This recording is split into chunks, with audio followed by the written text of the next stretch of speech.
Welcome to For Good Measure, an interview series celebrating diverse composers and other creative artists, sponsored by a grant from the California Arts Council. I'm Nanette McGuinness, Artistic Executive Director of Ensemble for these times. In this week's episode, we continue our conversation with Hitomi Oba, who we spoke to in December 2023. How does your classical versus jazz background translate into your compositions? Do you find yourself pulled more to classical or jazz, or does it feel like you're living in the space between the two? Yeah, this question I think is really important for a lot of people because there's so many people now with backgrounds in, Western classical as well as like, African American musical genres now, right? Because both of them are quite prevalent in academia now. Mm-hmm. So many people who are practicing both. So I think this is a question that a lot of people are thinking about and are manifesting creatively in a lot of different ways. So I think it's really exciting for me as well as a lot of those other people. I feel like yes, it is. We're living in the space between, and it really for me it depends from project to project. Mm-hmm. Definitely, more specifically, not project, but even more specifically with the backgrounds and the practices of the players involved. Like I said before about the improvisation. Mm-hmm. So yeah, it depends on who's involved with each project, who's going to be performing, who's collaborating. I do think a lot of times it is presented as this kind of like, classical opposed to jazz. But because there's so many more artists who are living in the space between, and then those people are in turn influencing other people who are living in Mm-hmm. the space between, it's getting increasingly hard to kind of separate those things apart, I think, right? So there are people generations above me, right, who've been making music for a long time in the space between, who have influenced me, and Yeah. so Yeah. it's hard for me to then say, well, this is I do think it's important to acknowledge influences, especially in the case of like underrepresented, artists and musics, especially in like, the Black American, African American musical, history. Yeah. Yeah. So I Yeah. think it's really important to acknowledge those influences, but then how those influences manifest is highly individual, right? And might depend not on each person, but from, where they are in their musical journey, Um, so most of the time in my professional practice, I'm not writing for situations that call for stylized musical examples, right? I'm not writing for like commercial music, for instance, Mm. right? Or, in mediums in which it would have to be very explicitly like recalling another genre of music, right? Like this is not like, 20s big band music, like I got it. which a lot of people do, right? So I most of the time I'm not doing that. So, and I've been lucky to have a lot of mentors who've really stressed the importance of making your own music, like, and it seems so obvious talking from composer to composer, or, but in this, in this kind of realm, but it's, it's something that I need to be reminded all the time, actually, even if I know it in my head, even if it's like, even if I wrote it on my wall, I still need those reminders to say like, yes, like you have a lot of external forces, but you have to do what's your own, Mm-hmm. and so I've had a lot of people, that I respect who've continually reminded me of that. I'm really grateful for that. Mm-hmm. And so I think when I'm thinking about synthesizing my different influences, I it's important for me, again, acknowledge them, but I think it's also important me for them to not try to, necessarily more superficially kind of assemble them into place, I think. Mm-hmm. Yeah. Mm-hmm. Mm-hmm. And I should also note, like, a lot of people don't even use the terms classical or jazz anymore, right? Yeah. Especially in jazz, I think a lot of people are starting to recognize that it had a lot of derogatory, historically derogatory connotations and stuff too. So a lot of people are, opting for improvised music or, Mm-hmm. creative music. Same with, like I guess classical world too, right? Like new music, creative music and such. Right. So, Right. and increasingly more collaborative, right? Not just in terms of the composers being, exposed to a lot of different things, but a lot of the performers have backgrounds in a lot of different kinds of practices as well, it seems like. Mm-hmm. Because again, educationally very rich environments now. Right. We're exposed Right. to a lot of different things and we have access to things. So, um, yeah, it's an exciting time. And I think there's so many ways it can manifest, not just within myself, but within all of, so many of my peers. It's Oh, yeah. exciting. Yeah, Yeah. it is. It is. Crossover is king in a sense. Yeah, absolutely. How did you find your voice as a composer, and what is your compositional process? Mm. So I'm still working on that. I'm still working on it. I've mentioned that, my mentors, I'm so grateful to have these kind of mentors who continue stressing this and then stressing like you have to find your own voice. Um, and it's an ongoing process also because I keep changing, right? Like we Right. mentioned, like now I'm a parent and I feel like, priorities are changing, values changing, perceptions of things are changing all the time. So I think it'll probably be an ongoing process. But just like trying to adhere to that and trying to recognize when I'm not doing that, and maybe Mm, like trying to compose in a way that isn't authentic to myself, just hmm. getting better at noticing that, I think is a big step forward. Yeah, Um, getting better to hearing the still small voice inside you that's saying yes or no. yeah, or even in Mhm. my output, Yeah, yeah. even after I've done it. Yeah, absolutely. Um, But in terms of compositional process, Hmm. it really depends on the piece. But generally, I do I do start by picturing things in my mind. So it exists orally in Hmm. my mind in real time, with the instrumentation and everything. And I thought that that's how most people composed, and I'm discovering through talking to other composers that that's not necessarily the case. So I guess I should note that yes, this is kind of where I start. Is I do try to imagine it, which is why exercising my imagination has been so much of so much value to me.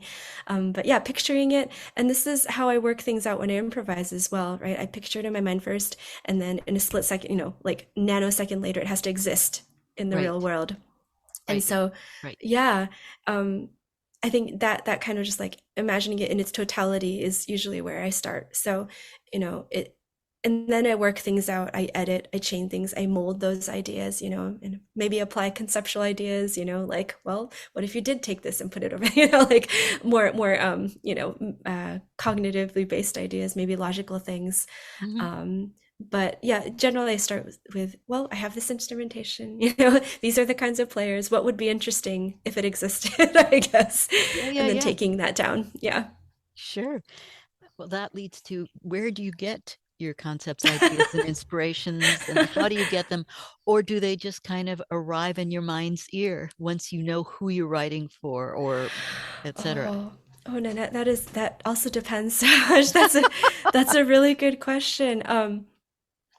Yeah, and I'm curious as to what other, composers where they get their concepts and ideas as well. It really depends. Instrumentation is big for me because I do try to picture it, in my mind. Hmm. Um, Sometimes it might be extra musical concepts. For instance, I'm working on a piece right now with Erica actually, that's based on a text. Hmm. It's somewhat narrative, but it's not theatrical, right? And so, how that translates into music as just like a source material has been interesting. Um, yeah, in terms of inspiration, yeah, I think one of the things that does help me picture things, as I need to find a more elegant way to describe this like picturing thing. But when I picture things in my mind's eye, I think I do place a lot of emphasis on movement. So how things move through time and how they take up space, and how they, so that has to do with texture, that has to do with momentum, that has to do with pacing, instrumentation, all of these things. So I guess it's oral, but it's at the same time somewhat visual and tactile as well. That's fascinating. The purest definition of music is sound in time. Right. And what keeps coming up for you as we're talking is the time, the x axis, if you want to Mm, think about the it that x-axis, way. right. I think in large part due to me being an improviser, maybe. Sure. Yeah. Yeah.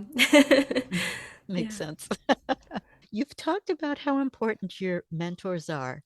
Who are some of the mentors you've had, Mm. either in music or out of music?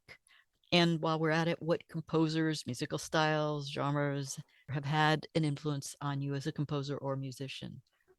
Yeah, that's such a big question. And if feel like once I start, I run the risk of like leaving I know, don't you hate important it? people out. Yeah. Um, Yeah, I've been really lucky to have such great instructors throughout my life, starting with when I was, like in elementary school, people who are really encouraging, in both private settings and in group settings, and mentors beyond education, academia and schooling. I'm lucky now to have some mentors who I really look up to, not just in terms of music, but in terms of like life and, Right. wisdom, and some particular really close mentors right now include like the composer James Newton, and pianist composer John Zhang in the Bay Area, and Francis Wong and Gabriella Lena Frank, Yeah. and yeah, just people who I really respect as people. And also, when in sharing their wisdom, it doesn't just have to, it's not exclusively limited to just like being a musician, Absolutely. but as being people. And I think that is so important and integral if you're going to be mentoring someone in the creative fields. But yeah, I had brilliant instructors throughout. In college, I studied Kenny Burrell, the guitarist, jazz guitarist legend. He was one of the instructors there, and for the composition had Paul Chihara, Ian Krauss, Roger Borland, David Lefkowitz. There are a lot of composers who shared so much. And in high school, yeah, just so many people. The Bay Area was so rich. Yeah, my private instructors through most of my time as a teenager were Dan Zinn, who's a saxophonist and prominent educator there in the Bay Area, and also Michael Orland, pianist, harpsichord player. Yeah, so and so many more people. I feel like if I start, I'm just, yeah, it's just gonna go on, and I'm very grateful for so many of the people who I had growing up as a child and also as a young person. Hmm. Hmm. So yeah, I feel very, very, very, fortunate. And yeah, in terms of styles, I've had a lot of educational background in African American musical traditions, Hmm. improvisatory traditions, Western classical.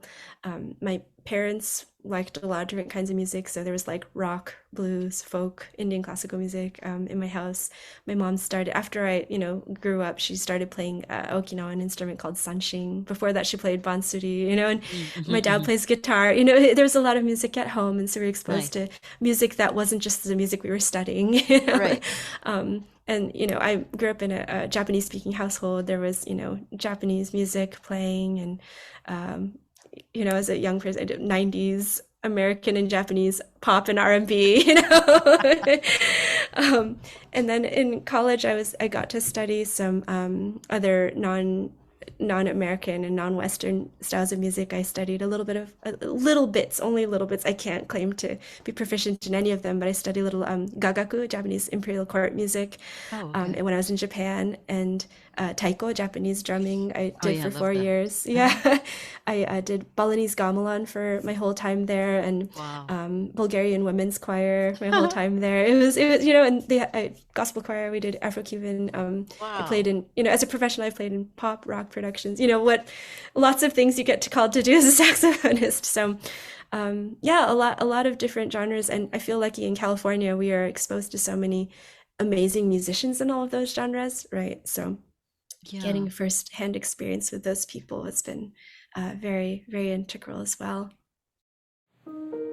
Thank you for listening to For Good Measure, and a special thank you to our guest, Hitomi Oba, for joining us today.